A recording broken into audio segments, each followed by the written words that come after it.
"I can finally fire a loser like you," she said. "You're incompetent trash and you're fired." I was helplessly forced to resign, tormented by a boss who twisted her beauty into something devilish as she laughed. "My name is Michael. I work for a subcontracting company for a publishing house, struggling through another packed schedule today. I don't get hospitalized anymore, but as a kid, I had frequent asthma attacks and couldn't let go of my inhaler during attacks. At night, I couldn't lie down to sleep without endless coughing and breathing difficulties, so I just propped up some pillows and pretended to sleep. There was no rest for me as a child. I would plaintively tell my mom, "Mom, it's too hard to sleep," despite it being a usual attack. My mom would patiently stay by my side. "That's okay, Michael. I'll read you a book until you can fall asleep," she would say. She would pull all kinds of books from my dad's study and read them to me, old picture books, encyclopedias about animals and space, and sometimes novels that were too hard for a grade schooler. Thanks to that, even though I was terrible at physical education, I excelled in other subjects. Those sleepless nights weren't just about suffering for me. My dad was an avid book collector and would happily listen to my book reviews. "Michael, you're great for an elementary schooler. If you like Mark Twain, try reading Ernest Hemingway," he'd say. "Ernest Hemingway is long. Well, maybe by the time you're in middle school. I'm looking forward to it." My dad passed away when I was in the 6th grade due to pancreatic cancer. It was too late when we realized it. Life became harder, and I spent my 3 years of middle school watching my mom work hard every day. "I want to work after middle school," I said. "Don't be silly. You're smart like your dad. I'll make sure you can go to college," my mom replied. But I didn't want to burden her anymore, so we compromised that I would work after high school. During those tough times, we decided to sell most of Dad's books. It was sad to see the empty bookshelves, but letting go of the books didn't erase the memories with my parents. During high school, I worked part-time jobs non-stop to help my mom. I was pretty proud to be able to buy my own phone with my earnings. But my inherited love for books from my dad always got the better of me, and I'd often find myself about to buy interesting new releases at the bookstore. Hardcover novels are kind of expensive, not something a high schooler with just an allowance could afford. Many times when that happened, I'd reserve them at the local library. I might have to wait a bit for new releases, but hey, reading for free is awesome. One day while making my regular library trips during breaks from work, I noticed this guy who was always there at the same time reading the newspaper in the same spot. He dressed casually, but had this unique sense of cleanliness with his crisply ironed slacks. He seemed about the age my dad would be if he were still alive. Our eyes met once when I was looking at him. He was a friendly man and struck up a conversation. "You come here often, don't you? Borrowed any new books?" "Yeah, you're always reading the newspaper. Don't you read books?" He told me it was his morning routine to read the newspaper and then a novel. Not many kids at school read print media, and my mom is so busy that we often miss each other. I was thrilled to finally have someone to share my love of reading with. He was really surprised to find out I was still in high school. "You're quite mature and quick with it. I'm impressed. Aren't you young to be reading that book?" Turns out he had already checked out the new mystery novel I just borrowed and was happy to discuss it with me. "It's super interesting. It's by a new author, but I bet it'll win an award." Our conversations reminded me of the times with my dad, and he seemed to enjoy our book talks, treating me like a younger buddy with a shared interest. This continued until I graduated high school. Back then, I dreamed of working at a prestigious publishing house, but job hunting was tough. The big publishing houses I admired prioritized educational background for fresh graduates and exceptional experience for mid-career hires. We didn't have the savings for me to go to college. I sent out countless resumes and shared my passion, but kept getting rejected, It felt like a personal denial after a while, frustrating and disheartening. I wanted to be an editor, supporting authors, and helping bring more exciting stuff into the world. But reality was harsh. Sometimes passion alone isn't enough. Finally, I broadened my search and met Thomas, the CEO of my current company, a small subcontracting company where even the CEO gets involved in interviews. But the CEO was a humble and good person. He took pity on me after my numerous rejections and offered a trial period with the promise of a full-time position if things went well. It wasn't exactly the dream, but having a decent salary helped ease our family's financial strain. Mom doesn't have to cram in as much work now, and even put on a little weight.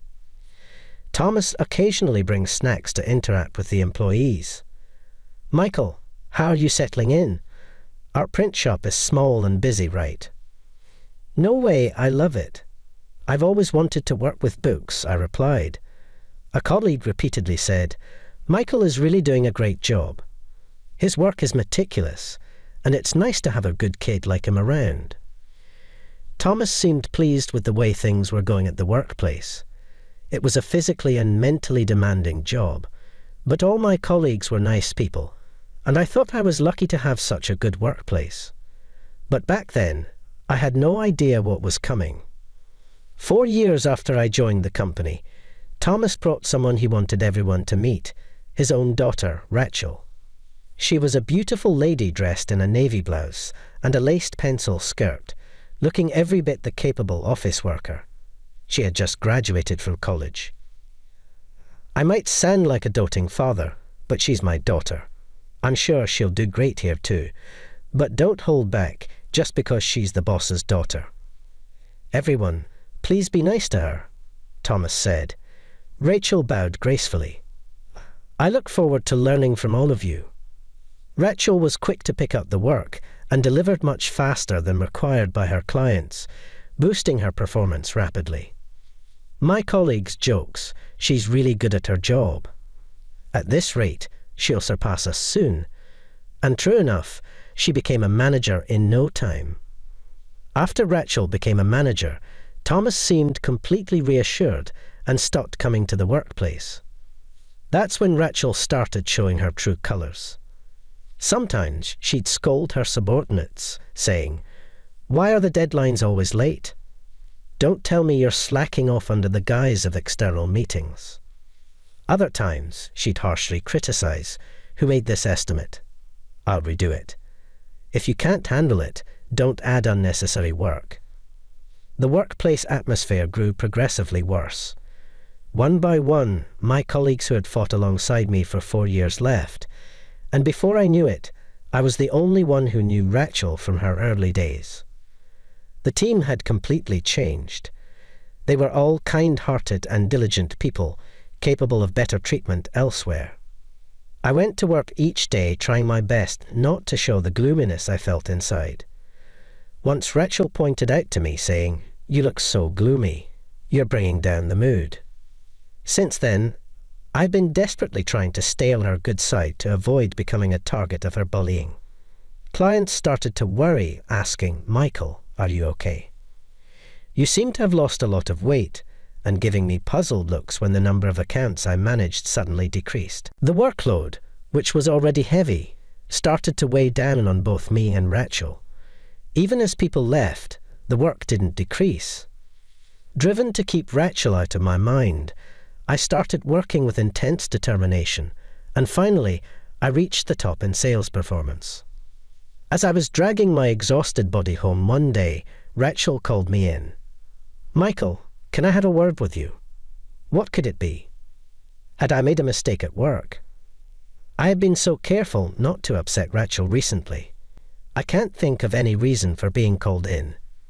With an uneasy feeling, I went to see her, only to be told, "I wouldn't mind dating you."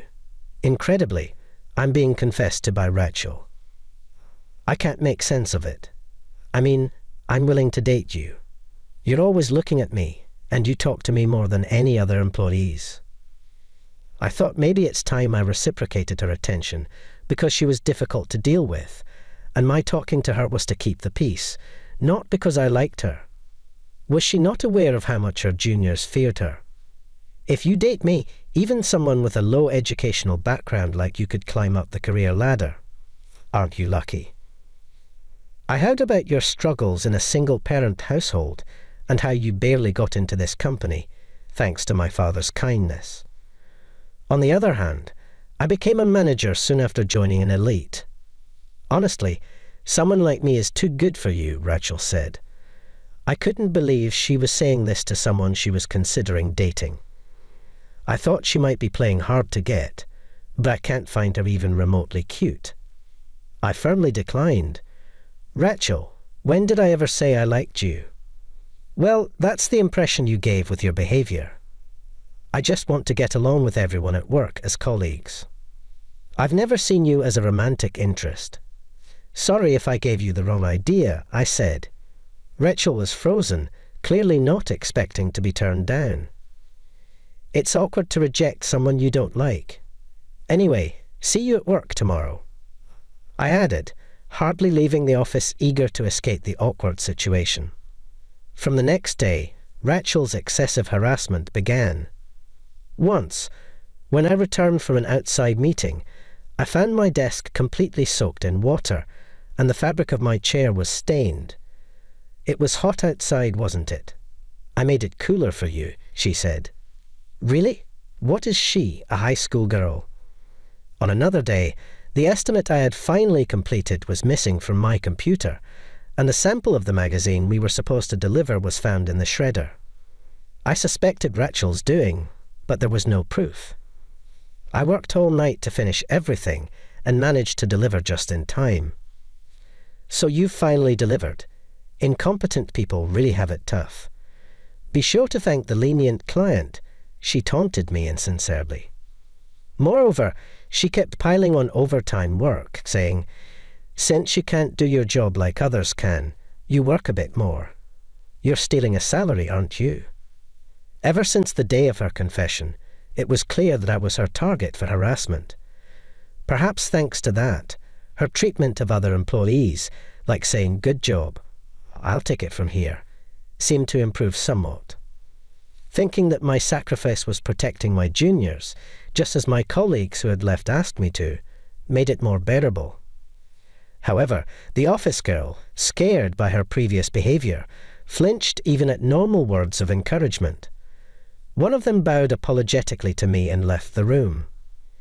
Seeing this, Rachel clicked her tongue at me.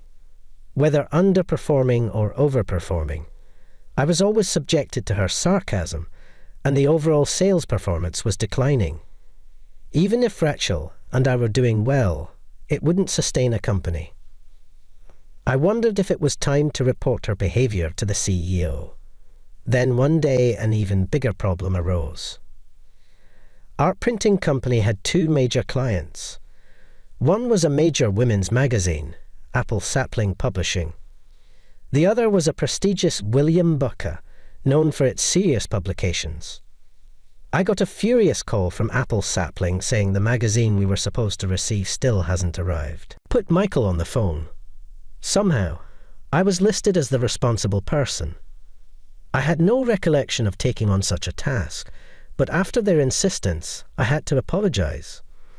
I apologized profusely for a mistake I didn't remember making, but they ended the contract, saying, "We will not be doing any business with your company in the future." How did things end up like this? Feeling empty, I was heading back to my desk when Rachel stopped me.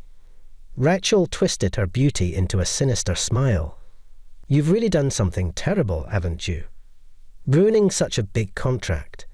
You're not fit for this company." "I don't understand," I said. "There's no place for you in this company anymore," Rachel continued, seeming to enjoy herself way too much. "Now I understand. This whole thing was her doing, but I don't have any evidence right now to accuse Rachel of her misdeeds.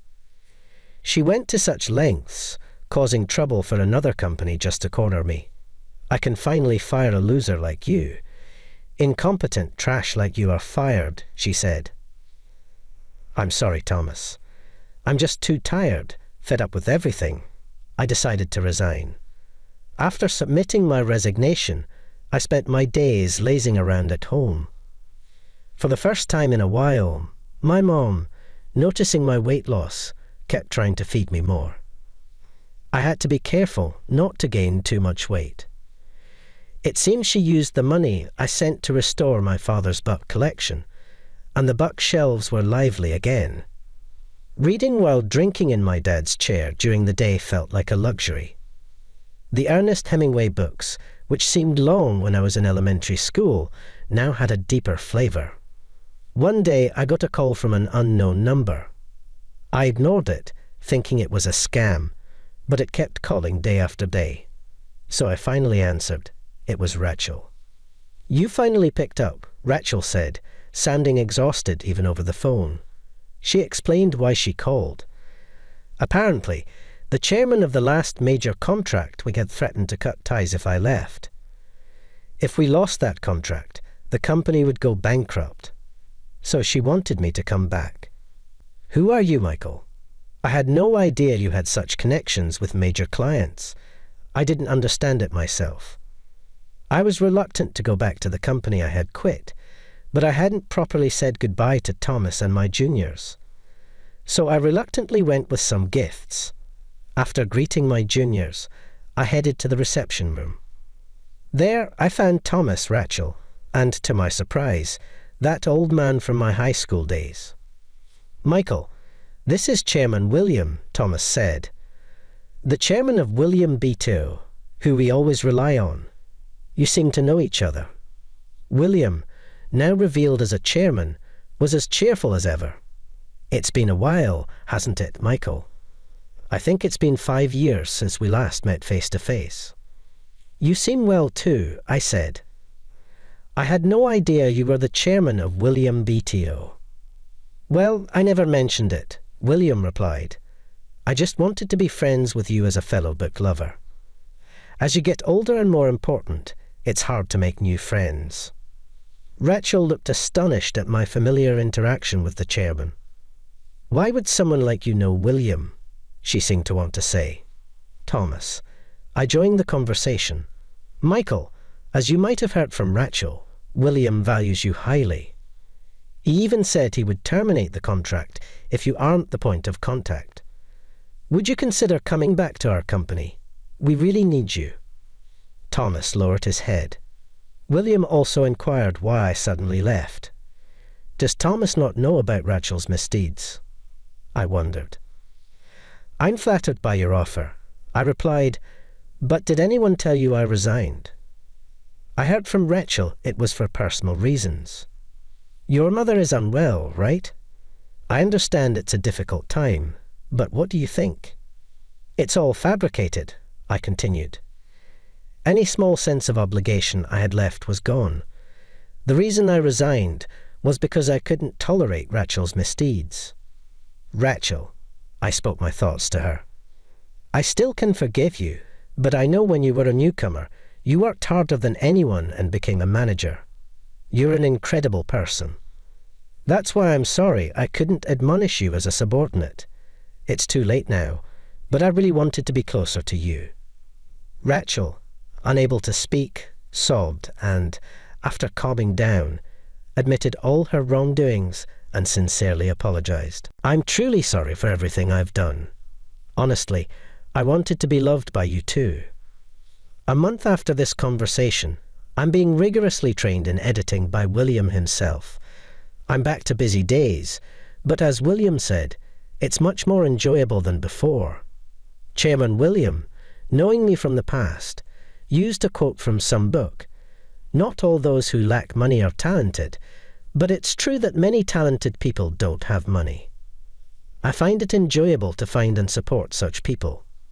Soon after, I was able to bring 2 bestsellers into the world. They were books I proudly completed in collaboration with the authors, working hand in hand. The company I left reportedly went bankrupt. Thomas is using his savings to apologize to Rachel's victims. Rachel is starting from scratch in a completely unrelated company, helping with the family finances. I hope she faces her actions. While having coffee with the chairman, I quietly reflected. Despite everything that's happened, I think I've overcome my past for who I am today. I'm happy to have my dream come true. The chairman replied with his usual cheerful smile, "Don't talk as if you've burned out. You're just starting, you rookie editor."